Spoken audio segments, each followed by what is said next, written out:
Milky Way long-form sci-fi story. The arena of Varanth Prime shimmered like a bowl of starlight, its crystalline walls humming with the power of old traditions. Thousands of warriors, scaled, armored and bred for battle, stood in formation around the central platform. Today was the choosing, a ceremony held once every 2 generations.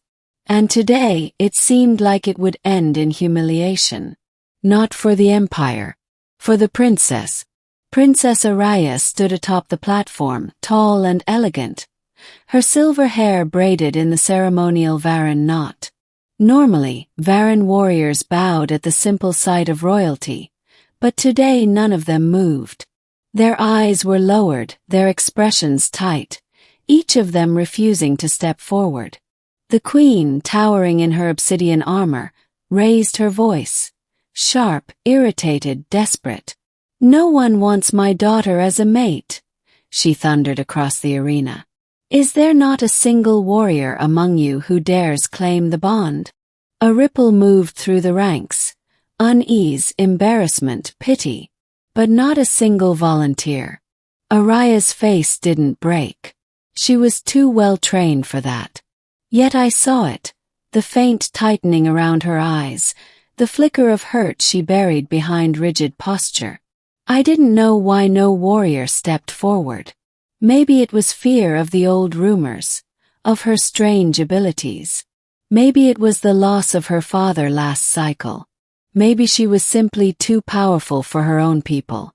But I, a human ambassador stranded far from home, only saw someone standing alone.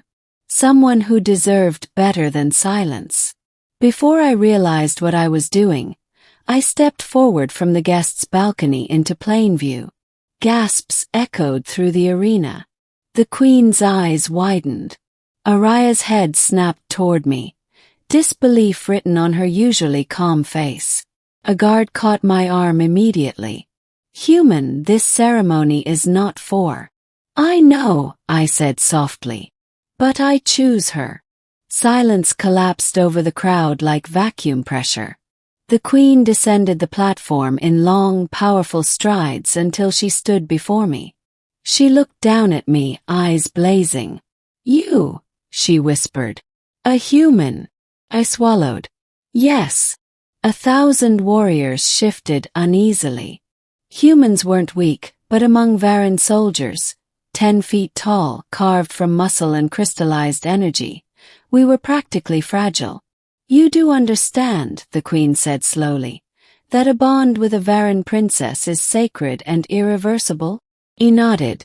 "You do understand that no warrior stepped forward because they fear her strength?" I looked up at Araya. She wasn't looking at the crowd anymore. She was staring at me, golden eyes shimmering with something unreadable. "I'm not afraid," I said.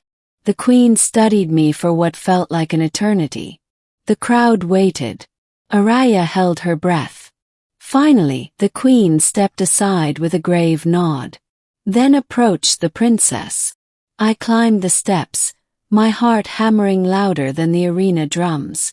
Araya looked at me like I was a puzzle, a question she never expected to ask. "Why?" she whispered. "Why choose me when even my own people hesitate?" I shrugged gently. "Because no one deserves to stand alone like that. Not even a princess." Her breath caught, but the ceremony wasn't done. The queen lifted her scepter. If the human wishes to claim the princess, he must pass the trial of intention. The warriors roared their approval. I did not. Araya's eyes widened in alarm. "Mother, no. He is not a Varan warrior, he cannot." "Silence," the queen said gently but firmly. "He made his choice.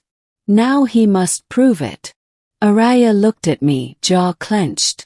"You don't have to do this." "I know," I said. "But I will." She stared at me for a long moment, then nodded slowly, almost reverently. The trial began. The trial of intention. I was brought to a circular arena within the arena. energy platforms, floating crystals, and shifting terrain made specifically to test will, courage, and emotional truth. Not strength. Thank the stars for small mercies. The Queen announced the rules. You must cross the field. At the center lies the prism of truth. Touch it and the trial ends. Fail, and you will be escorted back to your world. The warriors smirked. The prism's challenges were legendary. Araya stepped close to me before I entered. The crowd couldn't hear, but I could. Why are you doing this? She whispered fiercely. Because I want you to have at least one person who chooses you for you. Her expression softened in a way I never expected, like a wall cracking open. Be careful, she said. Please. I stepped into the trial. At once, illusions surged up around me. Visions designed to expose my deepest fears, doubts, and insecurities. Saw Earth. I saw my family calling my name, begging me to return. I saw Araya turning away, saying I was foolish to choose her. I saw myself failing. But the illusions were nothing compared to the memory of her alone on that platform. Pushed forward. The second trial was emotional pressure. A storm of thoughts and sensations swirling around me, trying to overwhelm my mind. It whispered, "You are weak. You don't belong here. She will break you. Humans and Varen don't mix. Turn back before you die." Pushed forward. The third trial was honesty. A mirror formed in front of me, glowing with ancient energy. It reflected the truth I tried to hide from myself. I wasn't doing this only because she was alone. I was doing it because something in me reacted to her.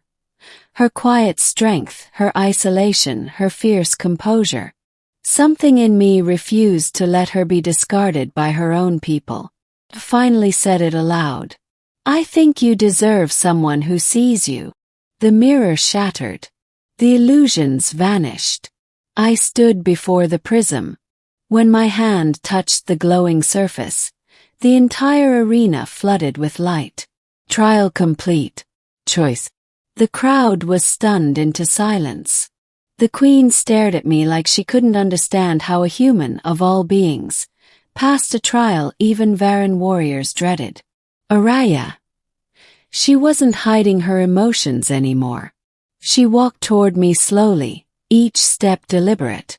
When she finally stood before me, her eyes were trembling with emotion. Why did your heart say those things? She whispered. Because they were true. The Queen raised her voice, making the entire arena shake. The human has passed. The choice now belongs to the princess. Araya looked at her mother, then at me. Then she took a single step closer. Her hand, delicate yet strong, rose to touch my cheek. I accept, she said softly. I choose him. The arena erupted in uproar, shock, disbelief, awe. But Araya didn't care. She looked at me with a soft, almost fragile smile. You were the only one who stepped forward, she murmured. And the only one who looked at me like I wasn't cursed. You're not cursed, I said. You're extraordinary. Her breath hitched. And then she leaned her forehead against mine. An intimate gesture in Varen culture. A gesture of chosen bond. The Queen watched us with tears glimmering on her cheeks, trying to pretend she wasn't emotional. Then it is done, she declared. Let the stars witness the new bond. Prologue. The palace corridors buzzed for days after the ceremony. Varen warriors whispered in disbelief, while envoys from other worlds sent gifts, messages, and more than a little jealousy. But none of that mattered to Araya. Whenever she saw me, her expression softened in a way that made even the guards pretend not to notice. One evening, as we walked through the shimmering gardens lit by bioluminescent vines, she spoke quietly. You changed everything, she said. Not just for me, but for how my people see humans. I didn't do anything special, I said. She stopped walking, turning to face me fully. You stepped forward, she said, when no one else did. For me, that is everything. Smiled. He smiled back. And beneath the drifting lights of the alien garden, I realized something profound. I chose her that day. But somewhere along the way, he chose me too.